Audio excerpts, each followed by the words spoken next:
Students, इस online class में आप लोगों का स्वागत है।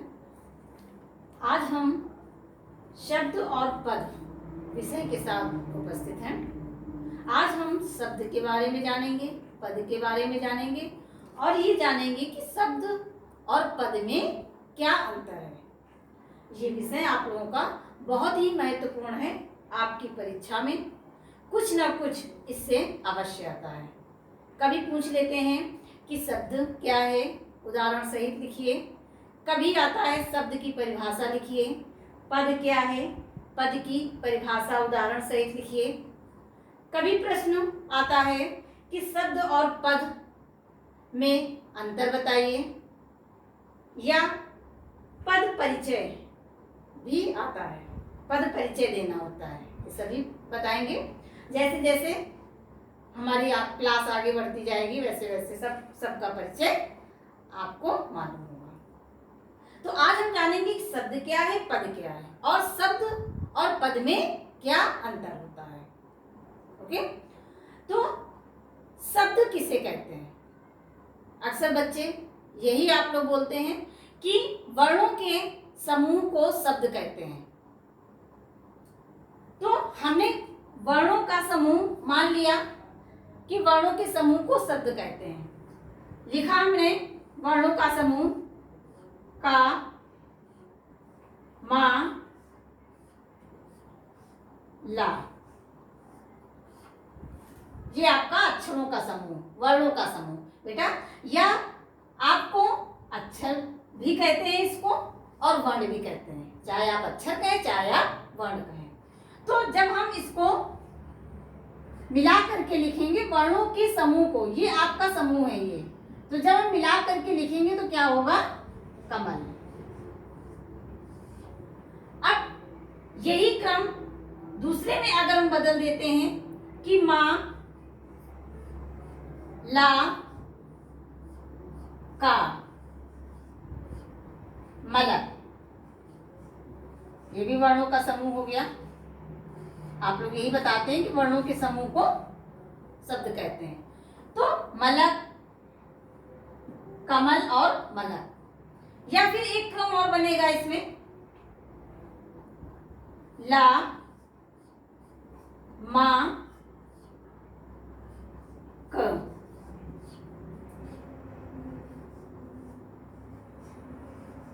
लमक। तो क्या हम तीनों को शब्द कहेंगे? नहीं, क्योंकि ये हमारा शब्द है, इसका कुछ मीनिंग है। जिस शब्द का कुछ मीनिंग होता है, कुछ अर्थ निकलता है, उसको हम शब्द कहते हैं। मलक कोई भी मीनिंग नहीं है, लमक इसका भी कोई भी मीनिंग नहीं है, कोई भी अर्थ नहीं है। तो ये हमारे शब्द नहीं है, ना तो ये हमारे शब्दकोश में है और ना ही इनका कोई मीनिंग है। तो शब्द की सही परिभाषा क्या होगी? शब्द किसे कहते हैं, यह शब्द की परिभाषा लिखिए। यही आंसर हम लिखेंगे कि वर्णों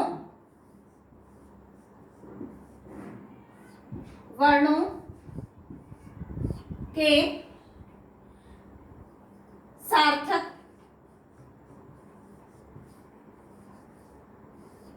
समूह को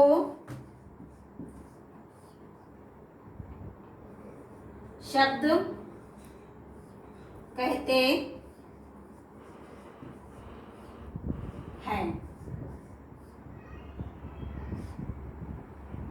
सिर्फ इतना हम नहीं कहेंगे कि वर्णों के समूह को शब्द कहते हैं।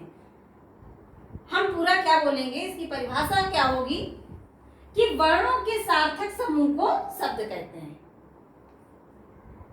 जिसका कोई अर्थ हो, या हम कहेंगे कि वर्णों का ऐसा समूह जिसका अर्थ हो उसे शब्द कहते हैं। इस तरह से आपकी ये परिभाषा होगी। शब्द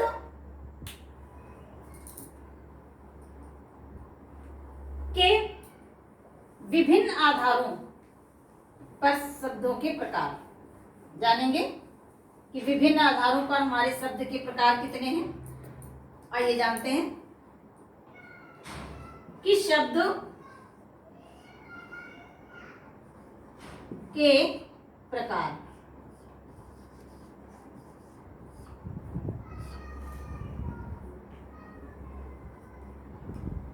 अब नंबर 1 हमारा शब्द है स्रोत के आधार पर।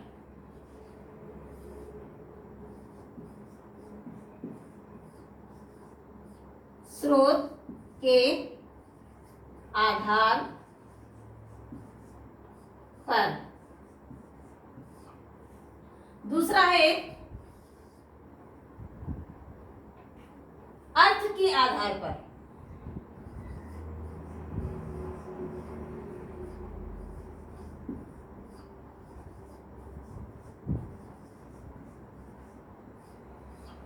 अर्थ के आधार पर। तीसरा प्रयोग के आधार पर।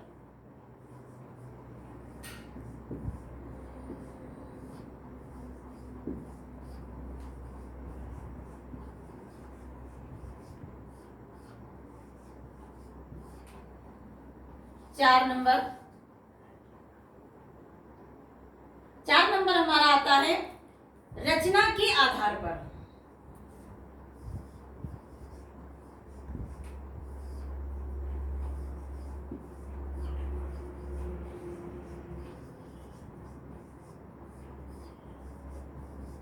और नंबर 5 व्याकरणिक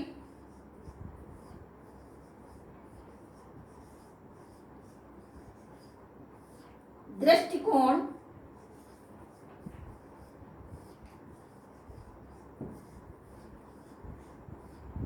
के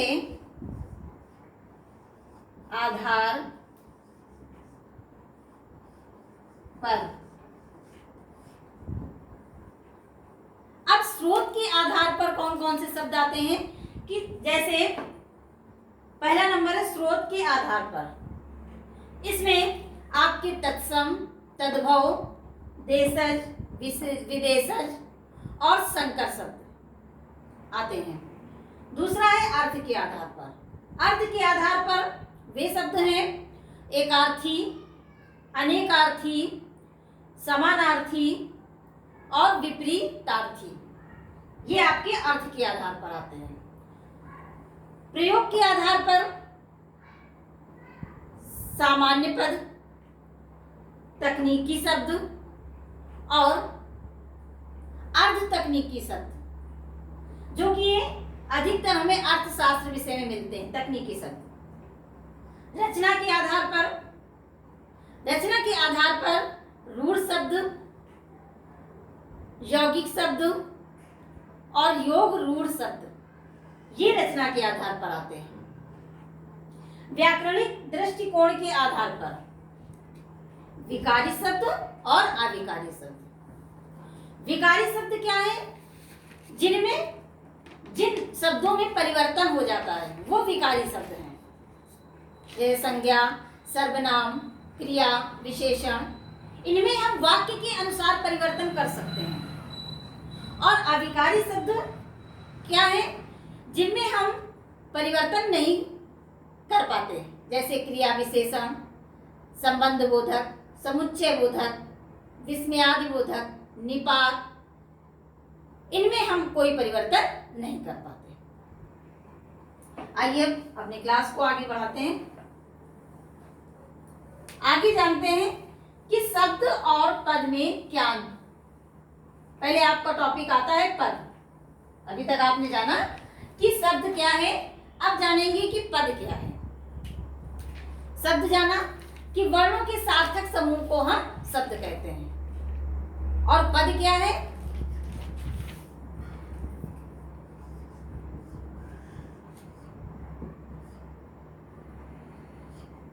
पद की परिभाषा, जब कोई शब्द किसी वाक्य में प्रयुक्त होकर,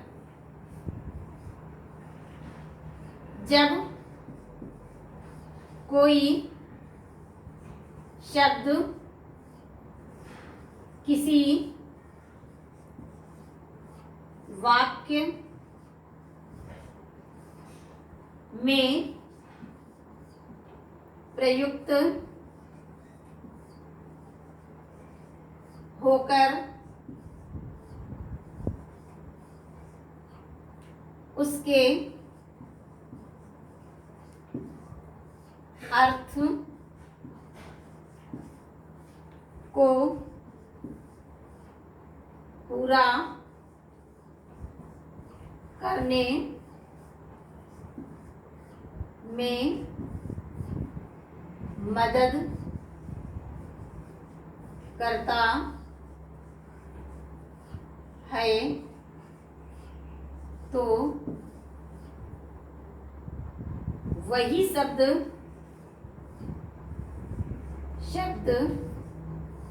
पद बन जाता है। यह पद कहलाता है। अब जैसे कोई भी शब्द हम लिखते हैं, शब्द लिखा मोहन, ये हमारा क्या हुआ? शब्द हुआ। और जब हम इसी मोहन को वाक्य में जोड़ देंगे कि मोहन घर जाता है,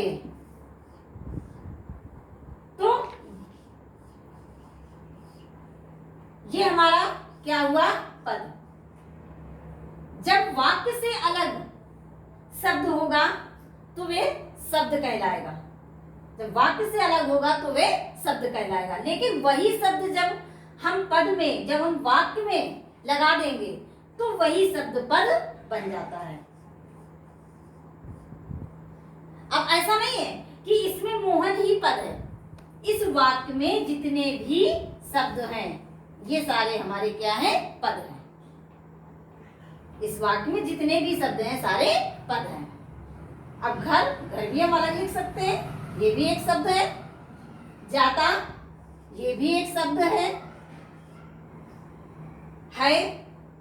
ये भी वाक्य को पूरा कर रहा है, पूरा अर्थ दे रहा है। तो ये हमारे सारे शब्द क्या हैं? पद हैं।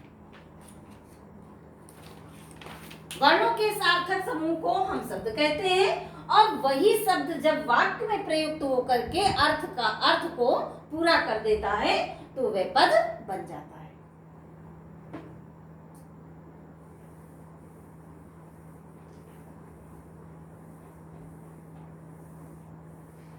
अब आगे हम देखते हैं शब्द और पद में क्या अंतर है। शब्द और पद में अंतर, एक या एक से अधिक स्वतंत्र सार्थक समूह को हम शब्द कहते हैं।